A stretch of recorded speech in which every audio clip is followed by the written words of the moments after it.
Hey everybody, this is Elliot. I'm over here with Shelby Franklin, who is a hair and makeup artist over at Backbone Hair and Beauty.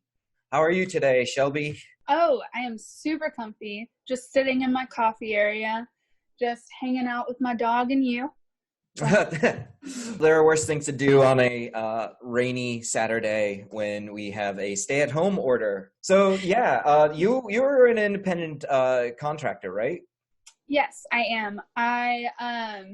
And I'm an independent contractor, so I work at Backbone and I supply my own stuff. So all the products and everything that I use on my clients, I personally have to buy. And And that's then, yeah, and then I pay rent at the salon. and that's kind of one of the things that I wanted to chat with you, and I was so very interested.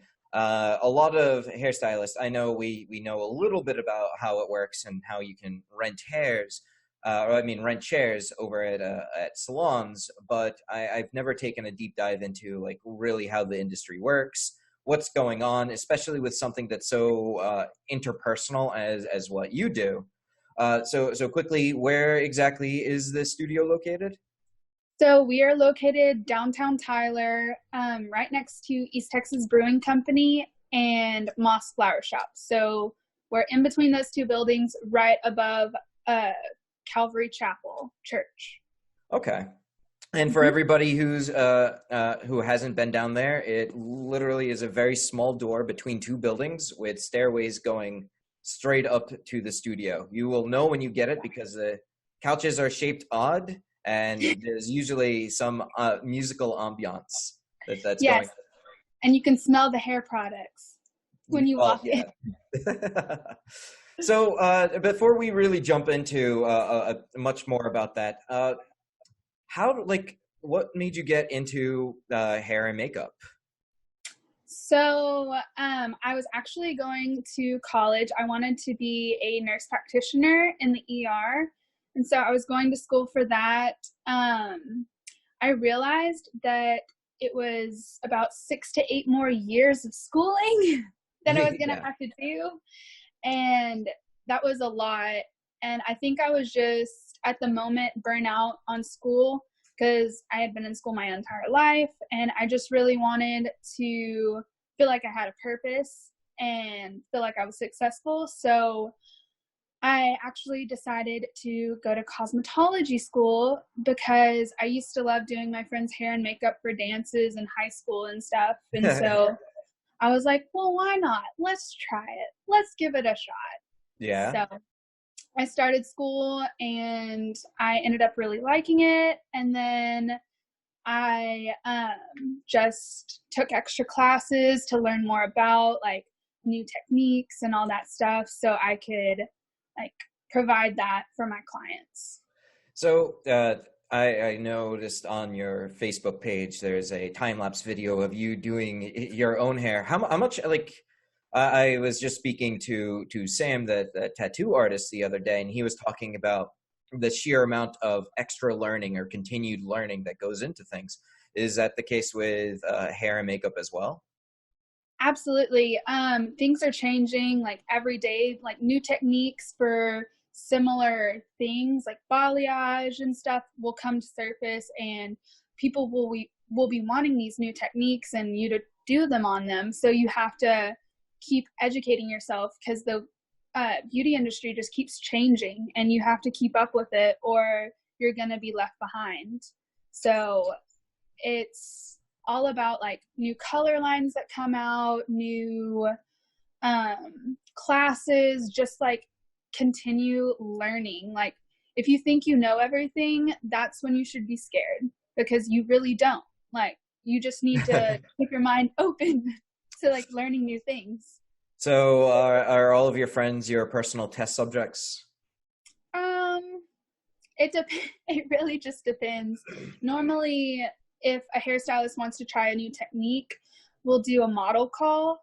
So we will set up a list of requirements that the model needs to have, Hmm. and we'll charge them a lesser fee, probably just like product costs, instead of actually charging them the full service. Is there a lot of call? Like, I've never heard of that before. So is this, do you get many applicants, I suppose would be the word?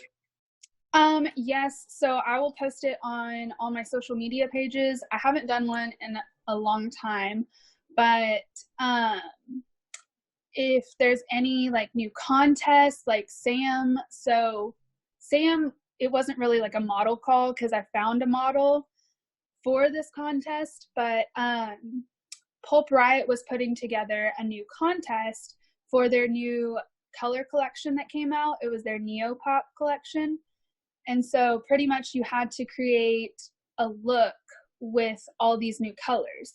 And you had to find a model and then post a picture, and then they choose who wins. And then you can, whoever wins gets to fly out to California and meet the whole team. So, Oh, wow.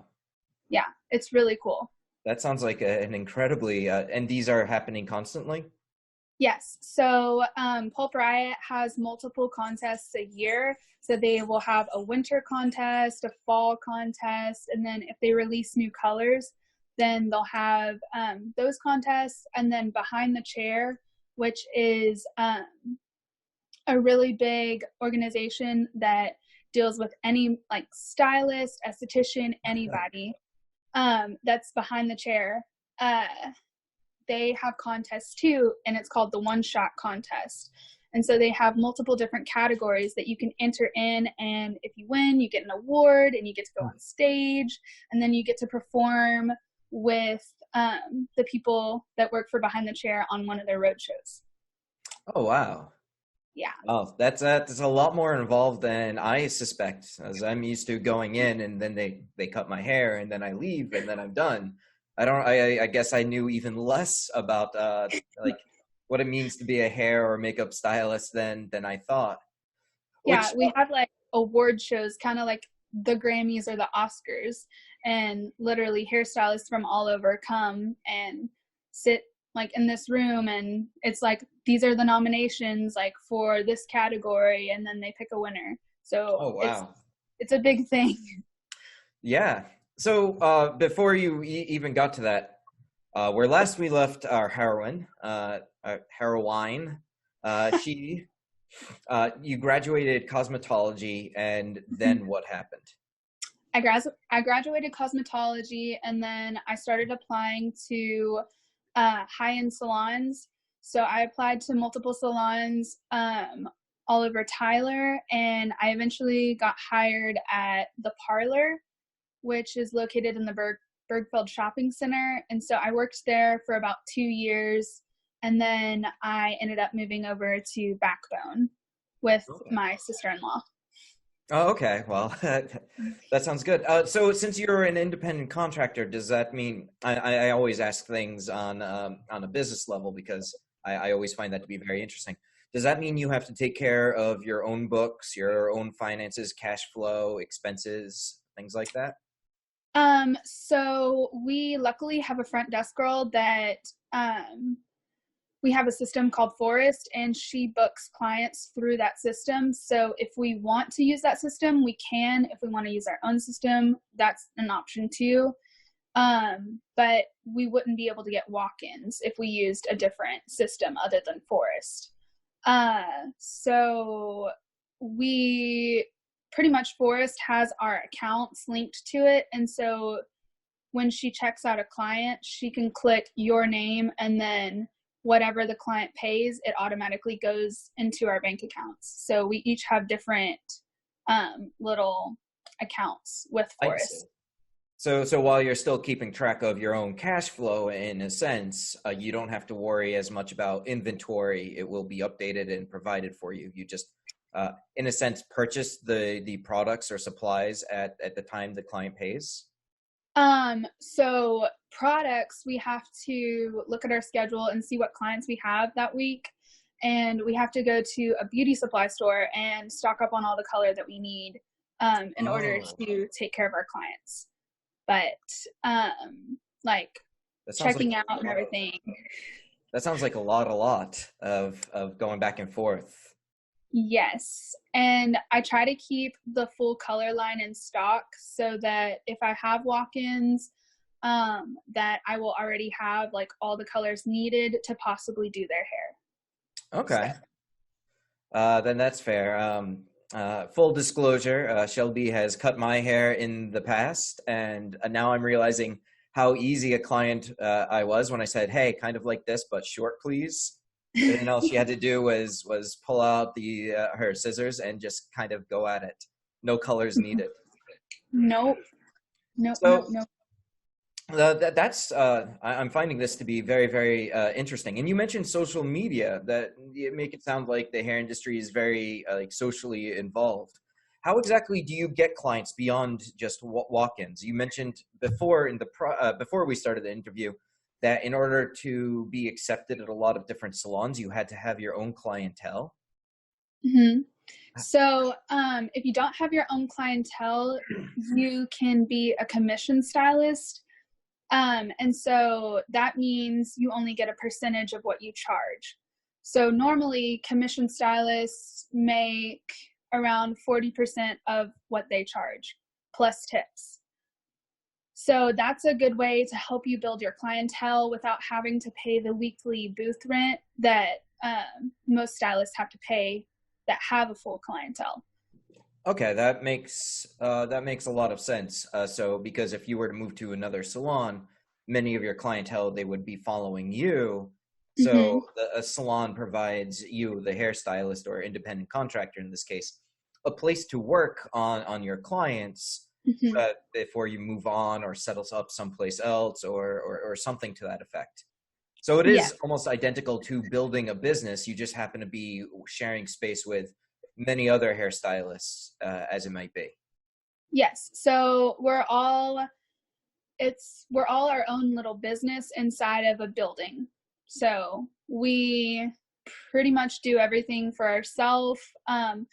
But the salon as a whole will promote each individual person to help get them more clients and just to like create content for their salon so people know about their salon and know who works there. So how do you end up building up your clientele? Like I'm a marketer.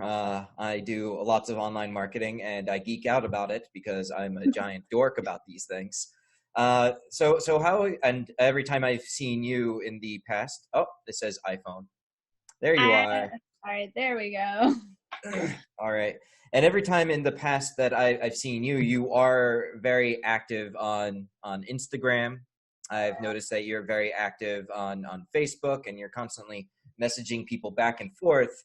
And I remember what stuck out to me was you pulled out your cell phone and said, "It's up, it's work," and then you tuned out of the conversation for a good 10, 15 minutes while you were, I assumed at the time, possibly closing.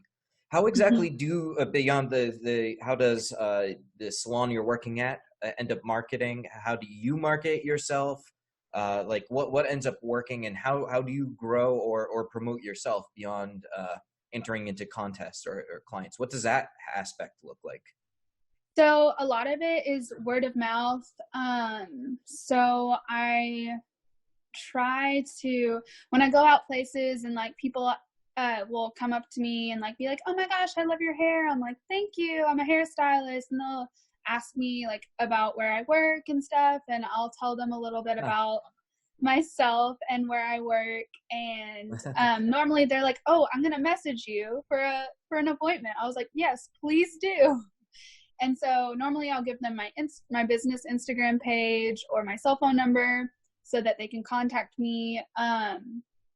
And on social media, though, I try to post on my stories. Like, so I have Instagram, Facebook, and then Snapchat.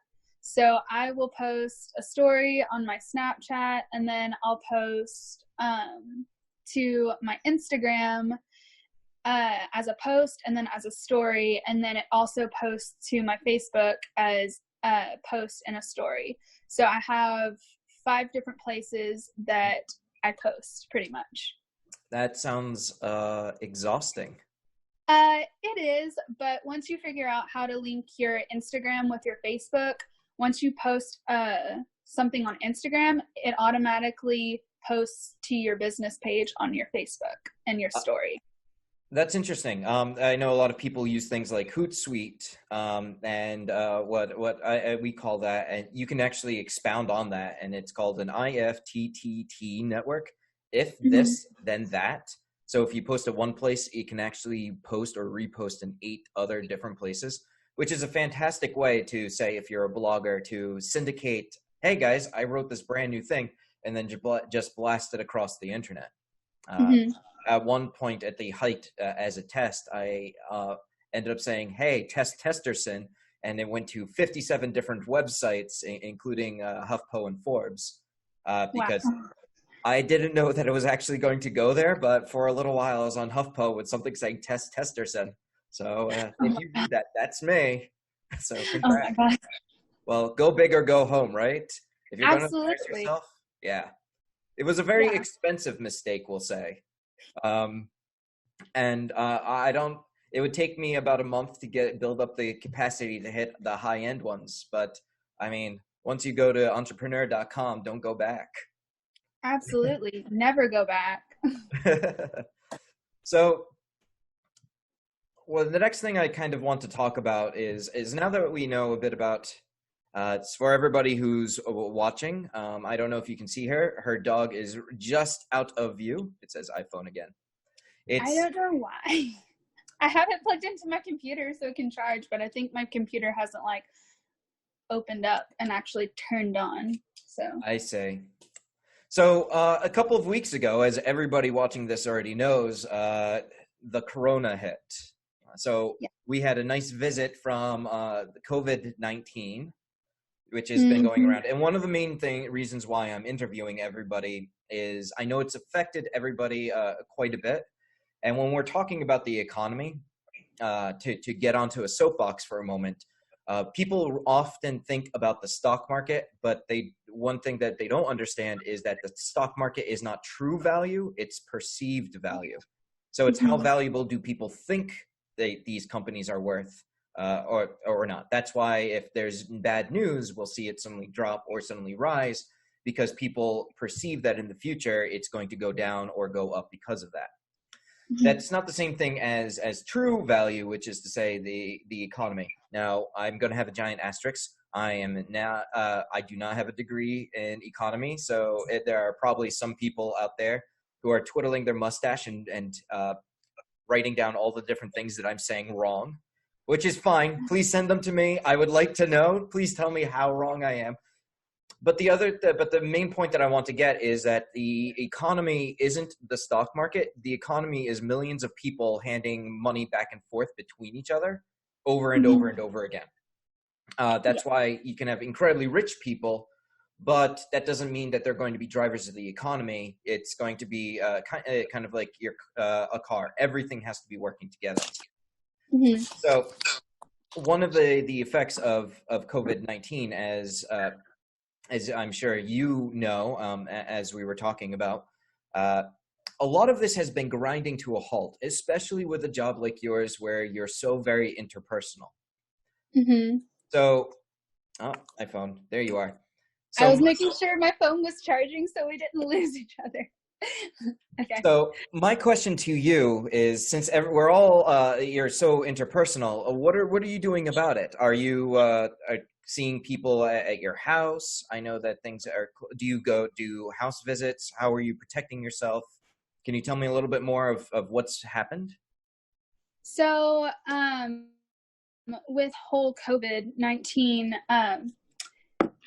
like outbreak, pretty much as a stylist, it's really hard to, work outside of the salon, because since the salon has been shut down, we're only licensed to work in salons. So if we make house calls or if we work out of our home and TDLR finds out about it, which is the Texas Department of Licensing and Regulation, then we could actually lose our license. So it's really hard to work while we are having this stay-at-home order. I'm trying to put together some posts to like promote myself as a stylist. I am thinking about doing some videos, like some tutorials, and maybe have people pitch in some money Like a for Patreon? that. Mm-hmm. Okay. Yeah. So have like different tutorials and kind of take like a questionnaire of like what people are wanting to see me do and what they would be interested in. And so I can help them that way. I know a bunch of my clients have a hard time doing flat iron curls. Like they just don't know how to curl their hair with a flat iron. I And know so, I right? I mean, it's just so hard. don't. But they'll see me do it at the salon and they're like, I want to recreate this at home, but I don't know how. And Right. so I feel like it's really important to educate your clients and let them know like you can still achieve this same style at home and this is how you do it. That's very similar to what I do with a lot of online marketing. I say, hey, it's the world's largest open book test. You Mm-hmm. can find out just about anything. Maybe you might not be able to find out the split test or the most avant-garde techniques because that just require, if you know them, you're usually not sharing them with other people. I tend to Yeah. be very open. It's like I say, if you see a marketer and they are a great marketer, you've probably never heard of them before Mm-hmm. because they're working with either larger clients or working for themselves. I know I'm a little mix of both. I have some large clients and I've bounced all around, but I've never worked very much with many different local businesses. And one of the things that, as you were saying about education, is with flat iron curlings, there's a lot of,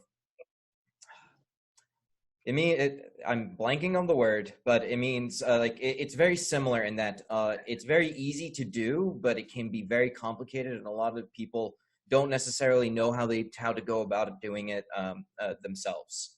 Like Mm-hmm. Google My Business, you fill out all the boxes. That's one way of doing it, but then you find out, hey, you can geotag each and every single photo with the latitude and longitude, and suddenly this is a better signal to Google, which Mm-hmm. may or may not actually affect where you are in the map ranking, which is silly. And the more minutia you get involved and lost in, the less effective it ends up becoming because you have to know how to prioritize.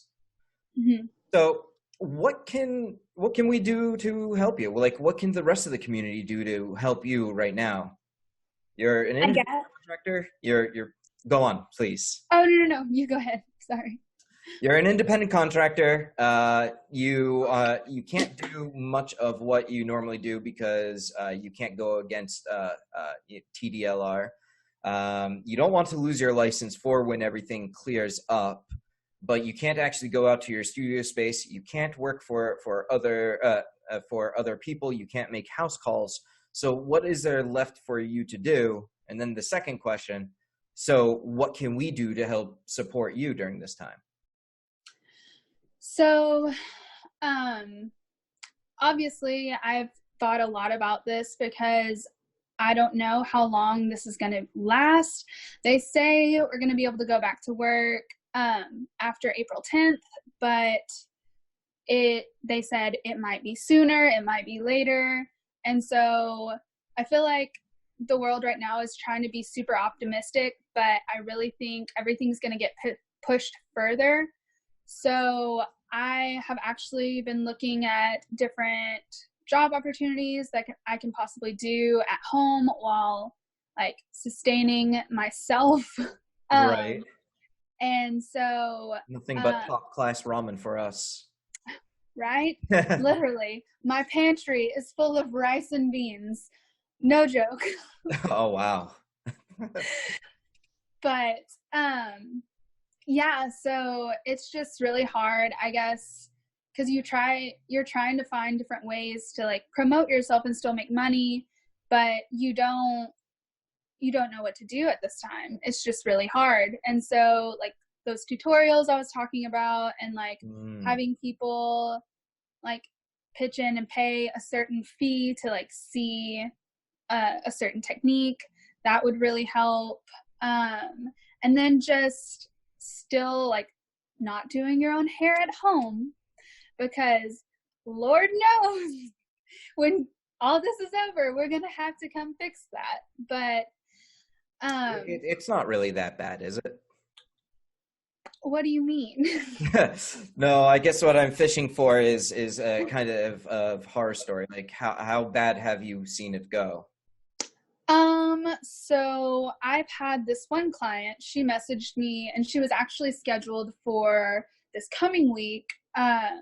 She was on my books for a color correction because she decided to do her hair at home, and she went to Sally's and got like whatever bleach, I guess it was a flash lift bleach, I don't know. And then she got some color from Sally's too. So she and her friend were bleaching her hair and they did it improperly. So the saturation was off, and so she was all spotty, and they also ran out of product towards the top of her head. So, so yes. And then she put the color on and she was going for this really purple, like plum color. Like it was really pretty. And she ended up getting like this weird red color that was not at all what she was wanting. And so like when she comes in to see me and she wants me to fix it, we're going to have to go through like multiple stages. So we're going to have to strip off all the color, and then we're going to have to re-bleach her head, and then we're going to have to apply the new color. And before we apply the new color, we're going to have to tone out everything that she did. Oh, wow. And yeah, so it's going to be a long process, and it's probably going to cost a lot more than if she would have waited and come in like normal. Oh, wow.